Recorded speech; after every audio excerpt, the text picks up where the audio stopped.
नमस्कार दोस्तों, कैसे हैं आप लोग।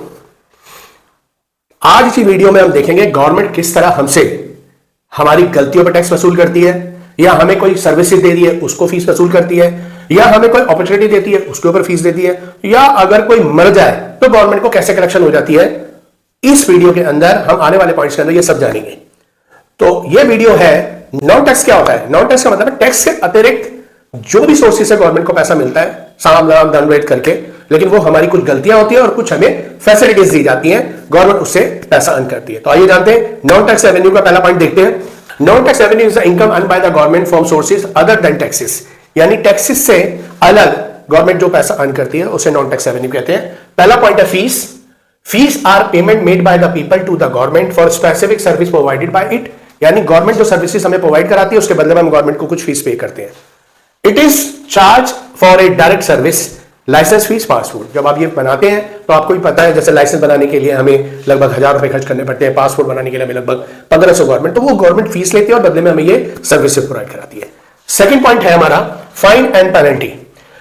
फाइन एंड पेनल्टी का मतलब हम बहुत जल्दी में होते हैं, कोई इंसान किसी से मिलने जा रहा होता है, रेड लाइट जंप कर देता है, या फिर कोई दुकानदार बिना आय मार के सामान बेच रहा होता है, तो गवर्नमेंट ऐसे को कहती है कि आप हमारा रूल ब्रेक कर रहे हैं। तो गवर्नमेंट रूल ब्रेक करने के लिए कुछ पनिशमेंट देती है, वो पनिश हमारे कैश के रूप में होता है, यानी हम पे फाइन ठोक दिया जाता है कि अब आप टैक्स पे करो और आगे से गलती मत करो। वो अलग बात है, रिपीट गलती करते रहते हैं, रेड लाइट जंप करते रहते हैं। तो देखिए, fines or penalty are payment imposed by the government for breaking law and rules, यानी हम रूल्स को जब ब्रेक करते हैं तो उस तरह का फाइन चार्ज हमें किया जाता है। It is charge as punishment, punishment के रूप में मिलता है, जैसे ट्रैफिक फाइन।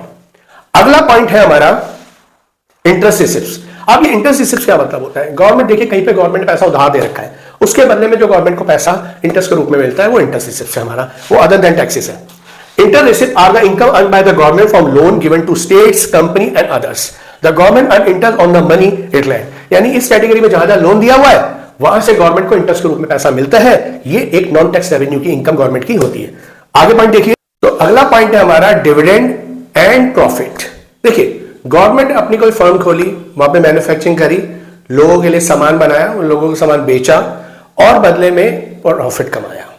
गवर्नमेंट ने कहीं पैसा इन्वेस्ट किया और बदले में उसे डिविडेंड मिला, तो वो एक तरह से नॉन टैक्स रेवेन्यू इनकम हो गई। तो समझ गया डिविडेंड एंड प्रॉफिट। देखिए point, dividend and profit on the income earn by the government from public sector company in which it has invested, यानी अपनी कंपनी से पैसा कमाया या कहीं इन्वेस्टेड किया। Earn profit as an owner या शेयर होल्डर के रूप में, भाई कंपनी के आप खुद मालिक है तो ऑनर है, नहीं तो आपने इन्वेस्ट किया तो शेयर होल्डर है। अगला पॉइंट है हमारा गिफ्ट एंड ग्रांट्स। देखिए एक सीधी बात है, gift and grant are voluntary payment receive by the government from foreign government या इंस्टीट्यूशन। बहुत से ऐसी चीजें होती हैं जो गवर्नमेंट को समय समय पे मिलती रहती है गिफ्ट एंड ग्रांट्स के रूप में, तो गवर्नमेंट की वो भी एक इनकम हो जाती है। कई विदेशी कंपनीज और इंस्टीट्यूशन इस तरह का पैसा गवर्नमेंट को देते रहते हैं। अगला पॉइंट है फॉरफीचर्स। Forfeitures are the income received by the government when a person lose property on money as a penalty for breaking law। अब बात आती है, आपने फीस और पेनल्टी में भी ब्रेकिंग लॉ पढ़ा था और ये भी ब्रेकिंग लॉ, लेकिन दोनों में डिफरेंस है।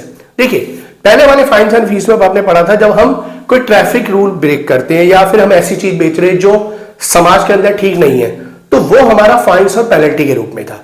लेकिन ये फॉरफीचर्स क्या है, सपोज करो आप यहां से ट्रेन के द्वारा जा रहे हैं पंजाब, अब आप समय पे नहीं पहुंचे, ट्रेन चली गई, तो वो पैसा आपको वापस नहीं मिलेगा, वो फॉरफीचर्स हो गया। इसी तरह आप स्टेडियम में मैच देखने गए, मैच देखने के बाद क्या हुआ कि आप समय पे नहीं पहुंचे, मैच छूट गया या थोड़ा रुक गया, तो पैसे वापसी नहीं मिलेंगे।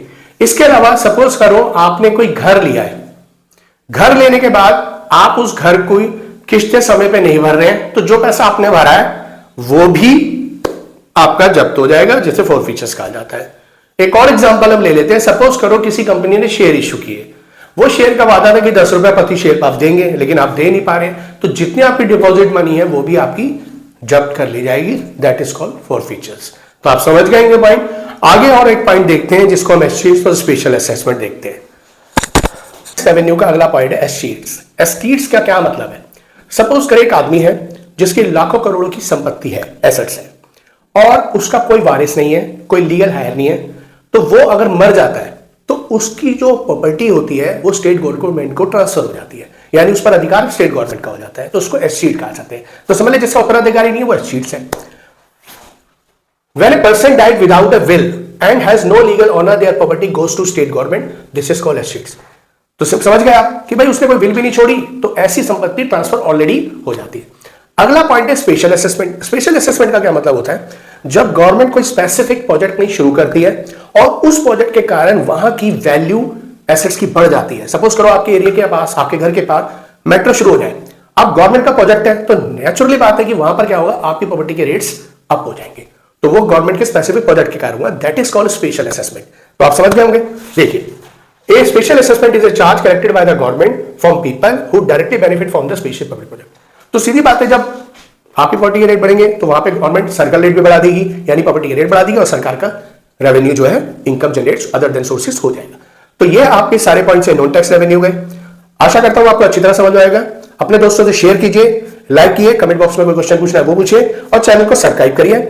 आने वाली वीडियो के अंदर हम कैपिटल से रिलेटेड टॉपिक्स पढ़ेंगे। धन्यवाद।